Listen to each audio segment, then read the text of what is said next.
سورہ مدثر شروع کریں گے۔ اس لفظ کے پڑھنے میں دو طرز ہیں، اردو میں ہم مدثر کہیں گے، مدثر، اور عربی میں مدثر، دال پہ بھی شد پڑھیں گے اور سا پہ بھی شد پڑھیں گے، اور اردو میں پڑھتے ہوئے دال پہ شد نہیں آئے گی، سا پہ شد آئے گی، مدثر۔ اس آیت سورہ مبارکہ کے نازل ہونے کے بارے میں حضرات کرام فرماتے ہیں کہ یہ چونکہ قرآن کریم کی ابتدا نازل ہونے والی صورتوں میں سے تھی، تو لہذا کچھ افراد نے یوں بھی کہا کہ یہ سب سے پہلے نازل ہونے والی صورت ہے، لیکن روایات صحیحہ سے یہ بات ثابت ہے کہ سب سے پہلی جو وحی نازل ہوئی وہ سورہ علق تھی، اقرا والی، پہلی 5 آیات نازل ہوئی۔ پھر اس کے بعد کچھ عرصے تک وحی کا سلسلہ منقطع رہا، جس کو فترت وحی یعنی وحی کے رک جانے کا زمانہ کہا جاتا ہے۔ اس دور میں وحی نہیں آئی، وحی کا سلسلہ بند رہا۔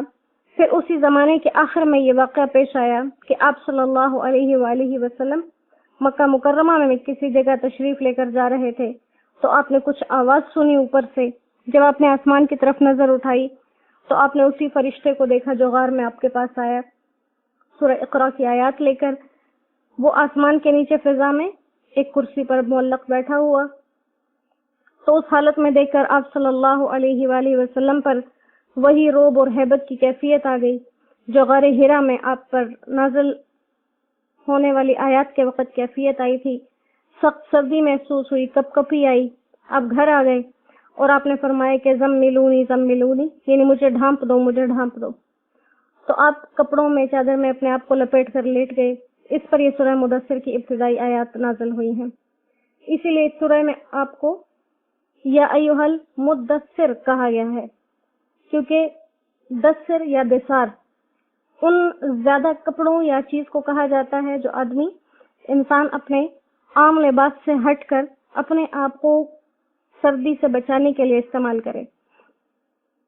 تو یہاں پر آپ کو ایک شفقت والا خطاب کیا گیا۔ بعض لوگوں نے اس سے پیچھے ہی سورہ مزمل آئے گی، تو بعض لوگوں نے یوں کہا کہ سورہ مزمل پہلے نازل ہوئی اور بعض نے کہا سورہ مدثر۔ بہرحال ان دونوں میں چونکہ جو ہے وہ واقعات اور الفاظ ایک جیسے ملتے جلتے ہیں، تو کسی نے سورہ مزمل کو پہلے کہہ دیا، کسی نے مدثر کو پہلے کہہ دیا۔ جو بھی ہو، ابتداً وہی سب سے پہلے سورہ علق کی آیات سے نازل ہوئی اور پھر ان دونوں میں سے جو سورہ مبارکہ ہے وہ نازل ہوئی ہے۔ فرق صرف اس میں یہ ہے کہ سورہ مدثر میں جو آپ کو احکامات دیے گئے اس میں زیادہ تر توحید اور تبلیغ سے تعلق رکھنے والے، کہ آپ لوگوں کو توحید کی دعوت دیں، توحید کی تبلیغ کریں، آپ کو ایسے کاموں کے لیے کہا گیا۔ اور سورہ مزمل میں جو احکامات ہیں وہ خاص آپ کی ذات سے متعلق ہیں، ان میں دعوت اور تبلیغ کی طرف اتنی بات نہیں ہے۔ لہذا کون سی صورت پہلے نازل ہوئی، کون سی بعد میں، یہ کوئی بات نہیں ہے۔ اصل یہ ہے کہ انسان ان کے مضامین پر عمل کرنے والا بن جائے۔ تو یہاں پر یہ سورہ مبارکہ سے متعلق کچھ بات تھی جو ان کے بارے میں علماء کا ذکر ہے، علماء کا کہنا ہے۔ اور یہ مکی صورت ہے اور اس میں 56 آیات ہیں۔ اللہ سبحانہ و تعالی ہمیں ان پر عمل کرنے کی راہ ہمارے لیے آسان فرما دے۔ اعوذ باللہ من الشیطان الرجیم، بسم اللہ الرحمن الرحیم۔ یا ایھا المدثر، یا ایھا، اے مخاطب کے لیے آتا ہے، کسی کو مخاطب کرنے کے لیے۔ المدثر، اے لحاف میں لپٹنے والے۔ یہ بہت شفقت والا خطاب آپ کو کیا۔ اے لحاف میں لپٹنے والے، قم، کھڑا ہو جا، فانذر، پھر ڈرا، وربک، اور اپنے رب کی، فکبر، بڑائی بیان کر، وثیابک، اور اپنے لباس کو، فطہر، پاک رکھ، والرجز، اور گندگی کو، بتوں کو، فہجر، چھوڑ دے، ان سے دور رہ، ولا تمنن، اور ایسا احسان نہ کر، تستکثر، کہ جس کے بدلے میں بہت چاہے، وَلِرَبِّكَ اور اپنے رب کے لیے فَاصْبِرْ صبر کرتا رہے. فَإِذَا نُقِرَ پھر جب بجنے لگے فِي النَّاقُورِ سور میں، جب سور پھونکا جائے. فَذَلِكَ پس وہی یومئذ دن یوم عسیر مشکل دن ہے، پھر وہی دن مشکل دن ہے. علی الکافرین کافروں پر غیر یسیر آسان نہیں ہے، کافروں کے لیے آسان نہیں ہے. صدق اللہ العظیم. تو یہاں پر سب سے پہلے آپ کو جو آپ ہیبت سے گھبراہٹ سے آ کر لیٹ گئے، آپ کو خطاب کیا گیا محبت سے کہ اے لحاظ میں لپٹنے والے، سب سے پہلا حکم کیا کریے؟ قم کھڑے ہو جائیے، فانذر اور اپنے رب سے لوگوں کو ڈرائیے. اب قم کھڑے ہونے کے دو مطلب، ایک تو یہی مطلب کہ جو آپ لحاف میں لپٹ کر لیٹ گئے ہیں اس حالت کو چھوڑ کر کھڑے ہو جائیے، عام جیسے بیٹھ جائیے، نکل آئیے اس سے. اور دوسرا مطلب اس کا یہ ہے، قم کھڑے ہونے کا مطلب کہ تیار ہو جائیں اس کام کے لیے. جیسے ہم کہتے ہیں کہ کھڑے ہو جاؤ، کھڑے ہو جانے کا مطلب کھڑا ہونا نہیں، یا ہم کہتے ہیں رک جاؤ، تو رکنے کا مطلب رکنا نہیں بلکہ انتظار ہوتا ہے. اسی طرح یہاں پر کھڑے ہو جانے کا مطلب کھڑا ہونا نہیں بلکہ تیار ہو، کہ اس کام کے لیے تیار ہو جاؤ. کس کام کے لیے تیار ہو جاؤ؟ فانذر اپنے رب سے لوگوں کو ڈرانے کے لیے. اب ڈرانا دو طرح کا ہوتا ہے، ایک جو انسان کسی کو دھمکی کے طور پر ڈراتا ہے، اور ایک وہ ڈر ہوتا ہے جو شفقت کے لیے ہوتا ہے. پیغمبروں کے لیے یہ جو ڈر سنانے والا لفظ استعمال کیا جاتا ہے، پیغمبروں کو جو نذیر کہا جاتا ہے، ڈرانے والا، یا کہا جاتا ہے کہ ڈر سنائیے، اس کا مطلب وہ دھمکی والا ڈرانا نہیں ہوتا، اس کا مطلب وہی شفقت والا ڈرانا ہے، جس سے کوئی بھی بڑا اپنے بچوں کو آگ سے ڈرائے یا سانپوں سے، بچھوؤں سے، کسی بھی غلط چیز سے ڈرائے کہ اس چیز کے پاس نہ جانا، یہ تمہیں نقصان دے گی. تو یقیناً ایسے ڈر سنانے والے کو برا نہیں سمجھا جاتا بلکہ اچھا سمجھا جاتا ہے، جو کہ ہمارا خیر خواہ ہو.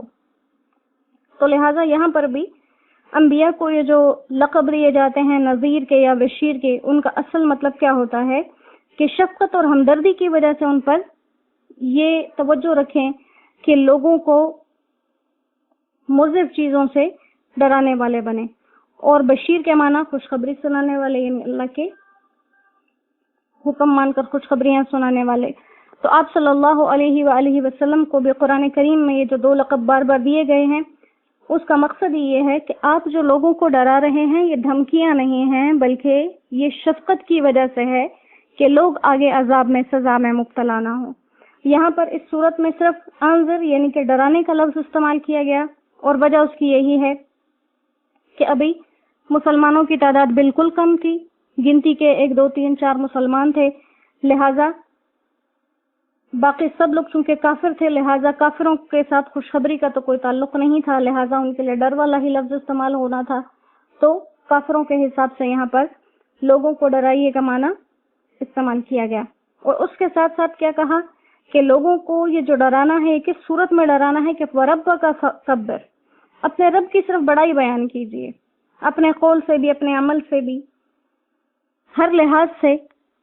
قول سے تو یوں ہی جیسے کہہ کر اللہ سبحانہ و تعالیٰ کی بڑائی بیان کر، اپنے فعل سے کیسے کہ جہاں اللہ کا حکم آ جائے اور دنیا کا کوئی دستور آ جائے تو ہم اللہ کے حکم کو لے لیں، گویا ہم نے اپنے فعل سے اللہ کے اس حکم کو بڑائی دی ہے، ہم نے اللہ کی بڑائی بیان کی. جیسے اذان ہو جائے، انسان دنیا کے کام میں مصروف ہے، اس دنیا کے کام کو چھوڑ کر وہ نماز پر آ جائے، گویا اس نے اللہ کی بڑائی بیان کی، حالانکہ اس کام کے چھوڑنے سے لے کر مصلی تک آنے پر چاہے اس نے زبان سے کوئی بھی ذکر نہ کیا، لیکن اس کے عمل نے اللہ کی بڑائی بیان کی. تو یہاں پر بھی یہ کہا گیا کہ اپنے رب کی بڑائی بیان کیجئے، اور یہاں پر اللہ کے ناموں میں سے رب استعمال ہوا، اور رب کا مطلب ہم بار بار یہ پڑھ چکے کہ رب اس ذات کو کہتے ہیں جو شروع سے آخر تک درجہ بدرجہ انسان کو ترتیب کے ساتھ پالتا جائے. اور ہم دیکھتے ہیں ہمارا رب درجہ بدرجہ کیسے ترتیب سے پالتا ہے، ہر عمر، ہر وقت کے لحاظ سے ہماری خوراک، ہمارا لباس، ہماری چیزیں، ہمارے موسم سب کیسے ترتیب سے تبدیل کر رہا ہے. تو مطلب یہاں پر تکبیر اپنے قول و فعل ہر طرح سے اللہ سبحانہ و تعالیٰ کی بڑائی بیان کرنا. تیسرا حکم آپ کو دیا گیا وَثِيَابَكَ فَطَهِّرْ، اپنے کپڑوں کو پاک رکھیے. اب کپڑوں کو پاک رکھنے کے بھی ایک دو مطلب ہیں. ثوب یا کپڑا، کپڑا ہم اس کو بھی کہتے ہیں جو ہم استعمال کے لیے پہنتے ہیں، لباس ہو گیا، لباس کو ہم کپڑے کہتے ہیں. اور ہم اپنے اخلاق کو بھی لباس کہتے ہیں. اچھے اخلاق کا حساب کتاب بھی انسان کے لیے اچھا لباس جیسا ہوتا ہے. اسی طرح انسان کا دل صاف ہو، یہ بھی اس گویا کہ ایک طرح کا اس کے لباس کی اچھائی ہے. کبھی کبھی کوئی انسان بہت ہی غریب ہو یا کسی بہت ہی پسماندہ جگہ سے ہو، لیکن اس کے اخلاق اتنے عمدہ ہوتے ہیں کہ اس کے جو غربت ہے یا اس کی پسماندگی ہے وہ اس کے اخلاق کے اندر چھپ جاتی ہے. تو کبھی کبھی ہم مجازی طور پر لباس کو چھوڑ کر اعمال اور کردار کو بھی لباس سے تشبیہ دیتے ہیں. اور یہ چیز عرب محاوروں میں بہت زیادہ استعمال ہوتی ہے، اور چونکہ قرآن عربی میں نازل ہوا لہٰذا ان کے لیے ثیاب کا لفظ بول کر اللہ سبحانہ و تعالیٰ نے ان کے اوپر اور اندر ساری گندگیوں کو دور کرنے کی بات کر دی. ایک طرح سے مطلب یہ ہے کہ اپنے ان کپڑوں کو بھی پاک رکھیے جو آپ کے جسم پر سامنے نظر آتے ہیں، اور اپنے اس لباس کو بھی صاف کریے جو نظر نہیں آ رہا. یعنی آپ کا دل وہ گندے خیالات سے بھی پاک ہو، گندے عقائد سے بھی پاک ہو، اخلاق رذیلہ سے بھی پاک ہو، اور آپ کا نفس بھی جو ہے وہ شیطانی نہ ہو. ان چیزوں سے پاک رکھیے، اور آپ کا ظاہری لباس بھی ظاہری گندگی سے پاک ہو. تو اسی میں جو ہے وہ مردوں کے لیے جو ممانعت ہے کہ پاجامہ یا تہبند یا جو کچھ بھی وہ پہنتے ہیں وہ ٹخنوں سے نیچے نہ لٹکائیں، کیونکہ جب ٹخنوں سے نیچے لٹکے گا تو گندا ہونے کا احتمال زیادہ ہے. لہذا یہاں سے ایک حکم علماء یہ نکالتے ہیں کہ یہاں پر مردوں کو جو پاجامہ نیچے لٹکانے کی ممانعت ہے وہ اس آیت مبارکہ سے بھی ثابت ہوتی ہے. اور دوسرا، کپڑوں کو پاک رکھنے کا ایک یہ بھی طریقہ ہے کہ وہ حرام مال سے نہ بنائے جائیں، کیونکہ حرام مال سے ہوئے تو پھر پاک نہ ہوئے. دوسرا، کسی ایسے طریقے پر، ایسے طرز پر نہ بنائے جائیں جو مسلمانوں کے طرز کے خلاف ہو. لہذا یہاں پر اس وقت تک چونکہ نماز فرض نہیں ہوئی تھی اور آپ کو کہا گیا کہ لباس کو پاک رکھیے، تو یہاں پر گویا اللہ سبحانہ و تعالیٰ انسانوں کو یہ بتانا چاہ رہے ہیں کہ مومنین نماز کے علاوہ بھی پاک صاف رہیں. اگر انہوں نے نماز نہیں بھی پڑھنی، نماز کے اوقات کے علاوہ بھی اپنے جسم کو، اپنے لباس کو وہ پاک صاف رکھیں. اسی طرح سے پاک جگہ پر بیٹھیں، ناپاک جگہوں پر نہ بیٹھیں، جسم کو ناپاک نہ رکھیں، لباس کو ناپاک نہ رکھیں. یہ مسلمان کی شان ہے. اور اللہ سبحانہ و تعالیٰ طہارت کو کتنا پسند کرتے ہیں. قرآن کریم کی دوسری آیت میں جیسے یہ بات ہے کہ ان اللہ یحب التوابین ویحب المتطہرین، اللہ سبحانہ و تعالیٰ توبہ کرنے والوں کو، پاک صاف رہنے والوں کو پسند کرتے ہیں. لہذا مسلمان کو ہر حال میں اپنا جسم، اپنا لباس، اپنا مکان، اپنے رہن سہن کی جگہ، ان تمام چیزوں میں صفائی کا خاص خیال رکھنا ضروری ہے. اور اسی وجہ سے صفائی کو، طہارت کو نصف ایمان قرار دیا گیا. اور اس طہارت میں صرف یہ ظاہری طہارت مراد نہیں کہ گھر ہی پاک صاف چمکا لیے، سب کچھ کر لیا، لیکن عقائد میں بھی شرک ہے، عقیدے بھی باطل ہیں، اللہ کے مانتے بھی نہیں. تو صرف یہ پاکیزگی نہیں، پاکیزگی اور طہارت کا مطلب کیا ہے کہ تن بھی پاک ہو اور من بھی پاک ہو، سامنے سے بھی پاک ہو، اندر سے دل کی کیفیت بھی پاک ہو. پھر اگلا حکم آپ کو دیا گیا وَالرُّجْزَ فَاهْجُرْ. رجز گندگی کو بھی کہتے ہیں، اور رجز بمانا سب سے بڑی گندگی یعنی بت. تو رجز کا مطلب گناہ یا گندگی بھی ہے اور بت بھی ہیں.